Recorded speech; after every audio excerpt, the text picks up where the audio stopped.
ជំរាបសួរអ្នកទាំងអស់គ្នាសូមស្វាគមន៍មកកាន់ Channel Forniset ថ្ងៃនេះខ្ញុំនឹងចែករំលែកអំពីប្រធានបទថ្មីមួយទៀតដែលនិយាយអំពីផលិតផលក្នុងស្រុកសរុបឬយើងហៅកាត់ថា GDP ដែលមកពីពាក្យក្នុងភាសាអង់គ្លេស Gross Domestic Product ដើម្បីបង្ហាញជូនអ្នកទាំងអស់គ្នាឲ្យយល់ដឹងបន្ថែមអំពីធាតុសំខាន់ៗនៅ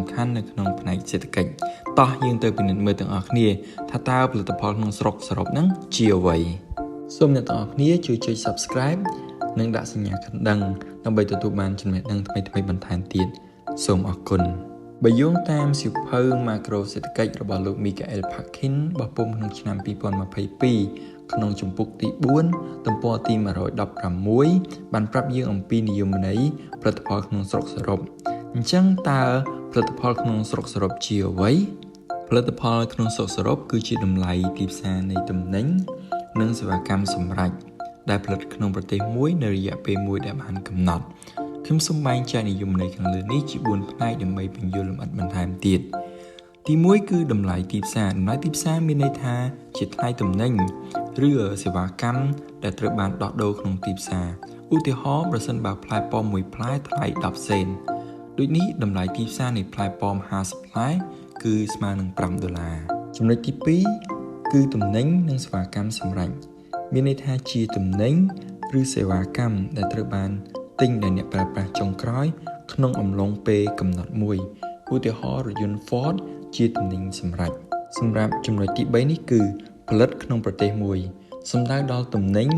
ឬសេវាកម្មដែលបានផលិតក្នុងប្រទេសមួយទើបរាប់បញ្ចូលជាផលិតផលក្នុងស្រុកសរុប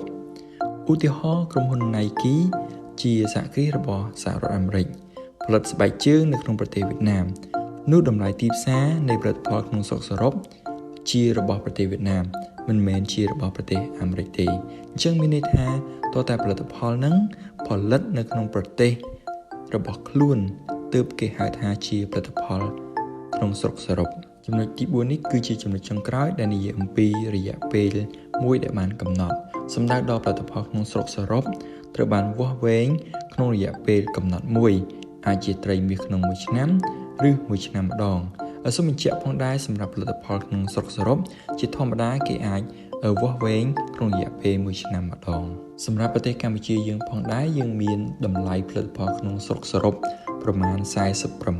$46.35 លានក្នុងឆ្នាំ2024នេះបើយោងតាមទិន្នន័យរបស់ធនាគារពិភពលោកសរុបជារួមមកផលិតផលក្នុងស្រុកសរុប